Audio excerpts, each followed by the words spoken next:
they go back and forth with you.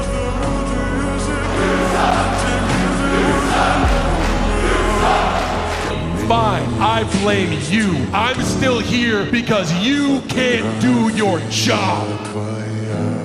You're not a good guy. You're not a bad guy. You're just a loser. You actually think you deserve a shot at this? You don't deserve buddy.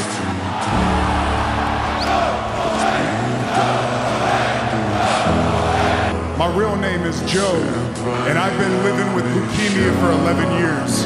My wife didn't want me in this business anymore. My father doubted me. My family was disappointed in me. There is no big dog. He's dead now. Didn't happen.